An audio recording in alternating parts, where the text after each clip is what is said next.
everyone, this is Sarah, the Healthy Home Economist, thehealthyhomeeconomist.com, and we are continuing with our fermented vegetables and fruits series with this video. And this video I will be showing you how to make mango chutney. Last video we showed you how to make sauerkraut, which is one of the most basic and beloved fermented vegetables that you could have in your home. It's a wonderful condiment, goes with just about anything. Well, this, what I'm going to show you today with the mango chutney, this is very different than the sauerkraut. As you can see here, I've spent a lot of time chopping up all the ingredients and preparing all the ingredients here that's going to take with the mango chutney. It takes some time to prepare and make this mango chutney, but when you taste it, you will know how totally worth it is because it goes with fish, it goes with chicken, and it is loaded with enzymes when you make it the way I'm going to show you how to make it today. It's a raw, live, enzyme-rich food that is incredibly easy to digest, incredibly full of nutrients, and will add pizzazz and delight to everyone who eats it, eats a meal with it as a condiment.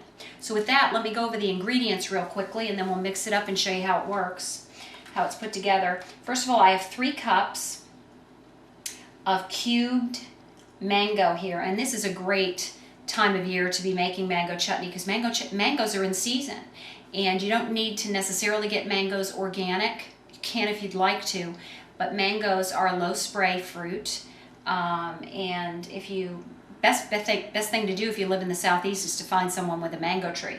But barring that, you can get wonderful mangoes at farmers markets right now, going into the early summer. So get yourself some mangoes and chop yourself up 3 cups worth of mango. Then I have 1 small onion chopped. I have 1 tablespoon of finely grated fresh organic ginger. I have a 1/2 cup of fresh mint leaves chopped. I have 1 organic red pepper chopped.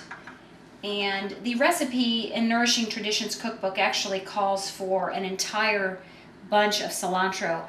I have found that to be too much cilantro for my taste, so I used about a 1/2 bunch, and you chop that up. And then I have 1 small jalapeno pepper chopped. This is an optional ingredient. If you don't want to have too much spice to it, you can skip the jalapeno. And then over here we have 2 tablespoons of sucanat, and sucanat is evaporated cane juice. We have 2 teaspoons of Celtic sea salt, a 1/4 cup of liquid whey, and I have a video on how to make that in your home because you cannot buy that in the store, but you must. It's an essential ingredient from fermenting any fruits and vegetables in your home. And finally, I have a 1/2 cup of lime juice diluted with a 1/2 cup of filtered water in this cup. All right, so we've got all our ingredients here, and now we're going to mix them up. First of all, we're going to take the mango, and we're going to put that in the bowl. We're going to mix all of these wonderful ingredients. Aren't the colors just fantastic? I love the color of this particular recipe. And the smell, oh my goodness, the smells are fabulous too. We're going to mix our ginger in.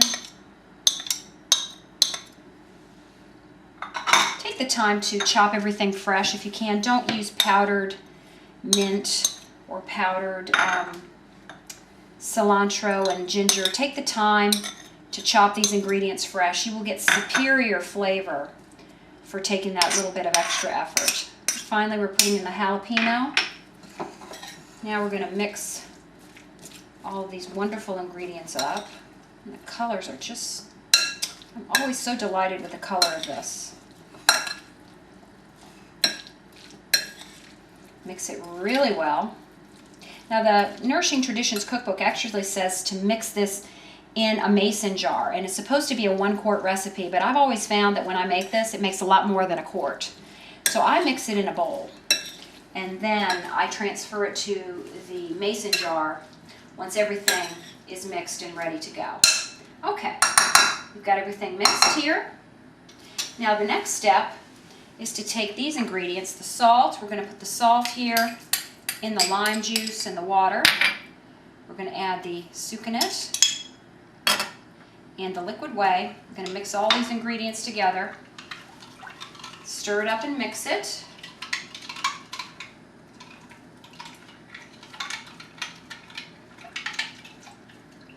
Everything is nicely dissolved.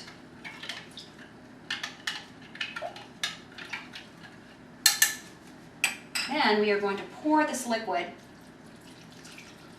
over the solid ingredients. Mix it one more time. Oh my goodness, the smell. I just want to stick my head right in that bowl. It is so delicious smelling. Wait till you taste it after we ferment it. Now we need to just quickly mash these ingredients just gently. We're not going to pound it like we did the sauerkraut last week. I'm just going to gently, ever so lightly,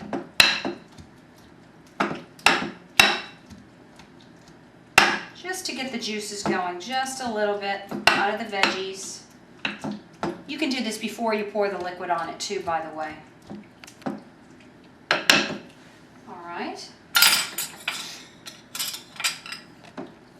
Mix it one more time. Now we're going to transfer it to our mason jars. And as you know, this is a little bit messy business, but we just do the best we can.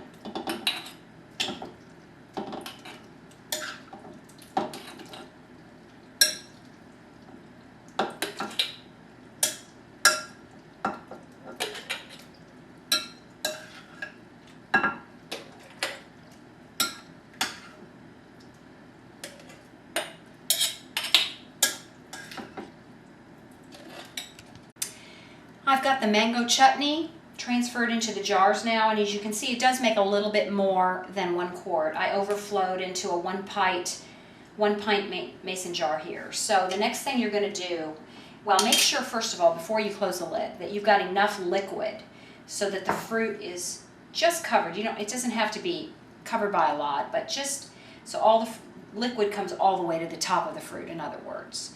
And it does in this case.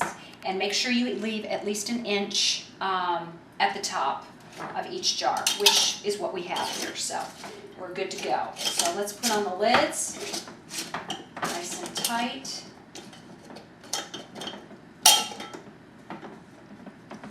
Not fitting very well. There we go. Now we are going to leave these on the counter for 2 days. And after 2 days, we are going to transfer them to the refrigerator, and you can eat them as soon as they fermented after the 2 days. You can eat them right away, but you're going to store them in the refrigerator after that.